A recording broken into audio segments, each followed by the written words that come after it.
Assalamualaikum warahmatullahi wabarakatuh. Kami dari kelompok 3 ingin mempresentasikan hasil dari tugas besar 1 kami.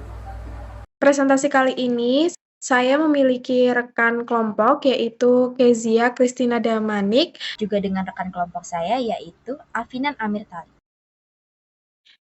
Pada kesempatan kali ini saya ingin mempresentasikan tugas besar 1 dengan judul menggali dan meningkatkan potensi diri dapat memperkuat karir. Slide selanjutnya yaitu ada agenda. Agenda yang pertama yaitu ada pembukaan, yang kedua tentang kami, yang ketiga latar belakang, yang keempat pengertian, yang kelima langkah-langkah, dan yang terakhir atau yang keenam kesimpulan dan saran. Kita mulai yang pertama yaitu pembukaan. Diharapkan dari presentasi kali ini, mahasiswa mampu memahami dan menjelaskan sikap sarjana profesional dan potensi dan pengembangan diri.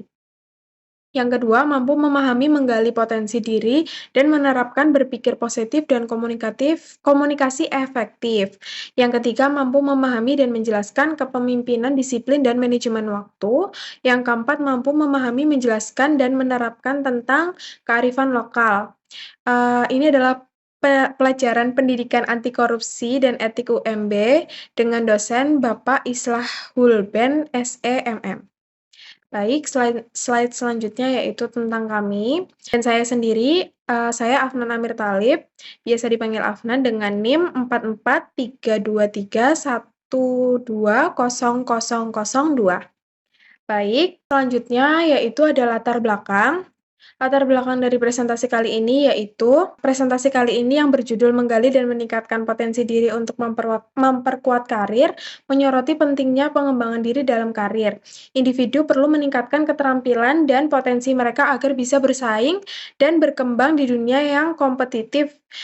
Dengan menggali dan memperkuat potensi diri, seseorang bisa menghadapi tantangan profesional dengan lebih percaya diri dan efektif, serta memperoleh dampak positif pada perkembangan karirnya. Jadi ini harapan dari presentasi yang saya akan presentasikan. Lalu yang keempat, itu ada pengertian. Penggalian potensi diri berarti mengenali dan memahami kekuatan, bakat, dan keterampilan diri, sedangkan peningkatan potensi diri berarti mengembangkan kemampuan tersebut melalui pembelajaran dan pengalaman. Dengan pemahaman dan optimalisasi potensi diri, seseorang dapat menjadi lebih efektif dalam pekerjaan, menyelesaikan tugas dengan lebih baik, serta memberikan kontribusi yang lebih bermakna di tempat kerja. Hal ini dapat membuka jalur bagi kemajuan karir, kenaikan jabatan, atau bahkan penciptaan jalur karir baru. Dengan demikian, judul tersebut menggambarkan pentingnya pengembangan diri yang berkelanjutan dalam membangun karir yang sukses dan memuaskan. Lalu berikutnya itu ada langkah-langkah. Langkah-langkahnya yang pertama itu ada pemahaman diri. Mulailah dengan mengidentifikasi kekuatan, kelemahan, minat, dan nilai-nilai pribadi. Pemahaman diri yang baik membantu memahami area mana yang perlu ditingkatkan. Buat langkah-langkah yang pertama ini, yaitu pemahaman diri, coba untuk mengkoreksi diri, apa yang perlu kita tingkatkan ke depannya. Itu akan membantu kita untuk memeta, bagaimana cara, meningkatkan kekurangan yang ada pada dalam diri kita. Lalu yang kedua ada pendidikan berlanjut. Teruslah belajar dan mengembangkan keterampilan baru yang relevan dengan bidang karir. Ini bisa melalui kursus online, pelatihan, seminar, atau bahkan membaca buku dan artikel terkait. Semisal saya di dunia kerja, saya butuh untuk meningkatkan kepercayaan diri dalam public speaking di depan umum, maka seminar yang saya cari adalah seminar yang terkait dengan public speaking agar saya bisa lebih percaya diri ke depannya saat berbicara di depan umum. Seperti itu ya teman-teman. Lalu yang ketiga ada monitor jaringan. Carilah mentor atau orang-orang yang bisa memberikan pandangan, saran, dan arahan berharga. Selain itu, bangunlah jaringan profesional yang kuat yang dapat membantu mendapatkan peluang karir dan informasi terkini. Jadi monitor jaringan itu sama aja dengan, mencari relasi ya teman-teman ya. Kalau relasinya semakin luas, relasinya semakin banyak, maka, mungkin kita akan mendapatkan tawaran atau mungkin offering dari, relasi-relasi yang, punya hubungan pertemanan dengan kita, begitu. Lalu yang keenam, masih langkah-langkah, ini langkah-langkah berikutnya yaitu membuat rencana. Tetapkan tujuan karir jangka pendek dan jangka panjang, serta buatlah rencana untuk mencapainya. Hal ini akan membantu Anda tetap fokus dan terorganisir dalam mengembangkan karir Anda. Ya, ini ya maksudnya adalah membuat plan ya teman-teman ya, membuat plan atau mungkin pemetaan sendiri agar kita lebih terorganisir. Dari mana nih mulainya, lalu langkah yang kedua apa, langkah yang ketiga apa. Nah, itu akan membantu kita agar, tahu langkah-langkah terstrukturnya bagaimana dan caranya bagaimana, gitu. Lalu kelima, yaitu mencoba hal baru. Jangan takut untuk keluar dari zona nyaman Anda dan mengambil tantangan baru. Menghadapi tantangan akan membantu Anda tumbuh dan berkembang secara profesional. Jadi jangan takut ya teman-teman untuk coba hal baru karena mungkin dari berani untuk mencoba hal baru itu akan mendatangkan pengalaman yang baru, skill yang baru, yang tadinya kita nggak bisa apa jadi bisa. Lalu yang keenam yaitu meningkatkan skill komunikasi. Komunikasi yang baik sangat penting dalam dunia kerja. Latihan keterampilan berbicara, menulis, mendengarkan Anda untuk dapat berkomunikasi dengan baik di berbagai situasi. Ya, karena di dunia kerja itu skill komunikasi sangat penting, maka kita, agar mampu bersaing di dunia kerja, kita harus belajar, mengasah skill komunikasi kita agar skill komunikasi kita semakin baik ke depannya, begitu ya teman-teman. Langkah-langkah berikutnya yaitu mengelola waktu. Pelajari cara mengelola waktu Anda dengan efisien dan menetapkan prioritas yang tepat untuk tugas dan proyek yang Anda tangani. Ya, mengelola waktu itu sangat penting ya teman-teman ya, karena kita tahu di dunia kerja ataupun di dunia perkuliahan sendiri itu ada yang namanya deadline ya teman-teman ya. Jadi, menentukan skala prioritas yang paling penting, yang mana harus kita kerjakan duluan, dan mengelola waktu, memanajemen waktu, apalagi yang kuliah sambil kerja, itu penting banget ya teman-teman ya. Lalu yang terakhir nih yang paling penting yaitu evaluasi diri. Lakukan evaluasi diri secara teratur untuk melihat kemajuan Anda dan menyesuaikan rencana Anda sesuai kebutuhan. Ini akan membantu Anda tetap bergerak maju menuju karir Anda.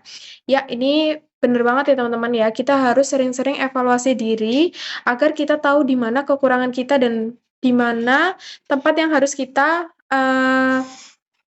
tingkatkan ya teman-teman ya. Skill kita yang harus kita tingkatkan. Lalu ada hasil.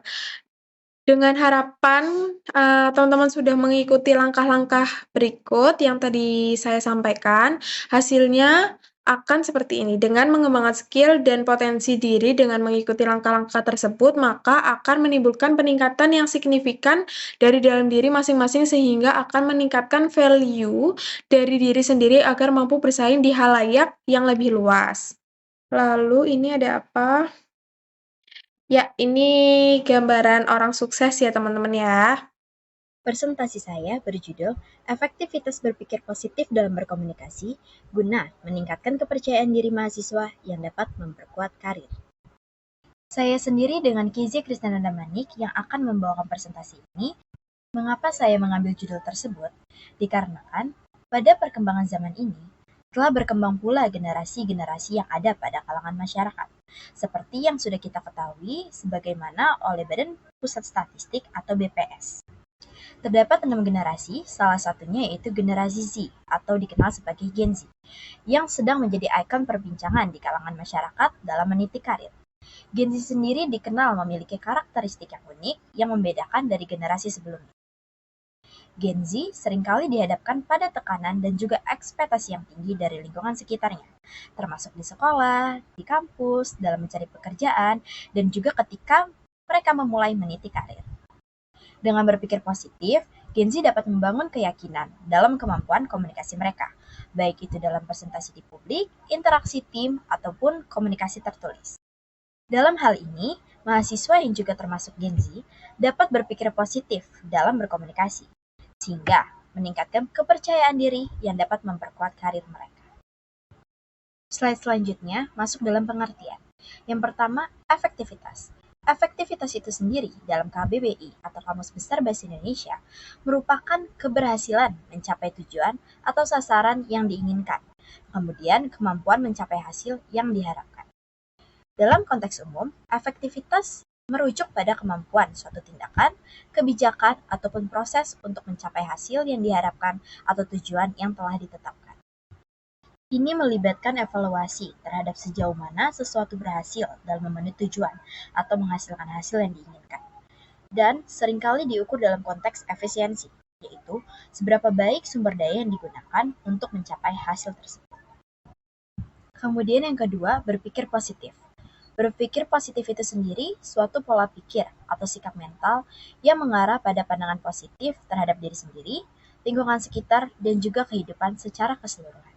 Dalam berpikir positif, seseorang fokus pada hal yang positif dan juga mencari solusi atau peluang dalam setiap situasi. Yang ketiga, berkomunikasi efektif. Berkomunikasi efektif adalah kemampuan untuk menyampaikan pesan dengan jelas dan juga tepat, sehingga dapat dipahami oleh penerima pesan. Komunikasi efektif sendiri melibatkan penggunaan bahasa yang tepat, kemampuan untuk mendengarkan dan juga memahami orang lain, serta kesediaan untuk membuka diri terhadap umpan balik dan juga kritik konstruktif. Untuk slide selanjutnya, kita harus pahami hubungan antara berpikir positif dan juga komunikasi efektif. Berpikir dan berkomunikasi merupakan dua hal yang berbeda, namun saling berkaitan dan juga saling mempengaruhi. Dalam berpikir, seseorang menghasilkan ide, konsep, dan juga pemahaman tentang dunia sekitarnya. Kemudian, seseorang dapat menyampaikan pemikirannya tersebut melalui komunikasi. Sehingga, berpikir positif dan juga berkomunikasi efektif dapat membantu seseorang mencapai kesuksesan, kesejahteraan, dan juga kebahagiaan dalam kehidupan. Kemudian, seberapakah efektifnya berpikir positif dalam berkomunikasi sehingga dapat meningkatkan kepercayaan diri mahasiswa guna memperkuat karir? Berikut yang pertama, yaitu membangun diri yang positif. Berpikir positif dapat membantu mahasiswa membangun persepsi yang positif tentang diri mereka sendiri.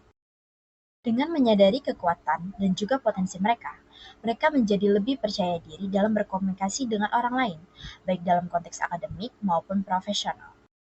Yang kedua, meningkatkan kemampuan berbicara dan menyampaikan ide. Berpikir positif dapat memperkuat kemampuan mahasiswa untuk berbicara dengan jelas dan juga meyakinkan. Mereka lebih mungkin untuk menyampaikan ide-ide mereka dengan percaya diri, yang pada gilirannya dapat membantu mereka mendapatkan pengakuan dan juga dukungan dari rekan-rekan mereka, serta dosen ataupun calon atasan di masa depan mereka. Yang ketiga yaitu membangun jaringan yang kuat. Mahasiswa yang memiliki kepercayaan diri yang tinggi cenderung lebih mudah membangun jaringan sosial dan juga profesional yang kuat. Mereka lebih mungkin untuk memulai percakapan, berinteraksi dengan orang-orang baru, dan juga memanfaatkan kesempatan networking yang ada, yang semuanya penting untuk memperkuat karir di masa depan. Dan yang keempat, meningkatkan kesediaan mengambil resiko. Berpikir positif dapat membantu mahasiswa menjadi lebih berani dalam mengambil risiko, termasuk mencoba hal-hal baru dan juga mengambil kesempatan yang mungkin terasa menantang. Dengan memiliki keyakinan diri yang kuat, mereka akan lebih siap untuk menghadapi tantangan dan juga mengambil langkah-langkah proaktif untuk mencapai tujuan karir mereka. Slide berikutnya, langkah-langkah berpikir positif dalam berkomunikasi. Yang pertama, fokus pada hal yang baik. Alihkan perhatian dari hal-hal negatif dan fokus pada hal-hal yang positif dalam hidup. Kemudian, yang kedua, gunakan afirmasi positif.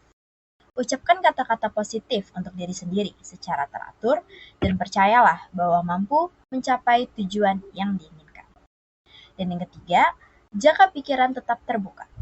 Hindari terlalu cepat membuat kesimpulan dan jaga pikiran tetap terbuka untuk informasi baru ataupun sudut pandang yang berbeda. Keempat, dengarkan dengan aktif. Dengan cara ini, dapat memahami orang lain dengan lebih baik, menghormati pandangan mereka, dan juga membangun kepercayaan. Yang kelima, jangan bertindak defensif. Jika merasa disalahkan atau diserang dalam percakapan, jangan bertindak defensif. Justru, pahami pandangan orang lain dan cari solusi bersama. Yang terakhir, Gunakan bahasa tubuh yang tepat. Perhatikan bahasa tubuh ketika berbicara, seperti kontak mata, ekspresi wajah, dan juga gerakan tubuh yang tepat. Presentasi kali ini ditutup dengan saran dan juga kesimpulan. Dalam keseluruhan, berpikir positif dan juga berkomunikasi efektif membutuhkan latihan dan kesabaran untuk mencapai keahlian yang terbaik. Oleh karena itu, jangan ragu untuk mencoba berbagai strategi ataupun tips dan juga langkah-langkah dan mempraktikannya dalam kehidupan sehari-hari. Sehingga hal tersebut terus dapat berkembang dan juga membantu mahasiswa dalam memperkuat karir. Berpikir positif membantu kita mengembangkan sikap optimis dan juga melihat sisi positif dalam setiap situasi dan membangun kepercayaan diri yang kuat. Sementara itu, berkomunikasi efektif membantu kita untuk memperbaiki hubungan dengan orang lain, menghindari konflik, dan juga menciptakan lingkungan kerja yang positif dan produktif. Kesimpulannya adalah, menggali dan meningkatkan potensi diri adalah investasi berharga dalam perkembangan profesional. Ini meningkatkan kompetensi dan kemampuan bersaing di pasar kerja. Dengan menemukan kekuatan dan mengasah keterampilan, seseorang dapat mencapai kemajuan dan kesuksesan jangka panjang. Meningkatkan diri juga penting untuk tetap relevan dalam dunia kerja dan terus berubah. Iya, karena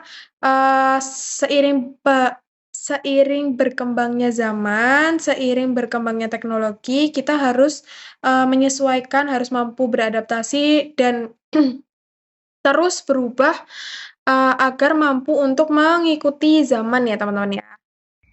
Terima kasih, sekian dari kelompok kami.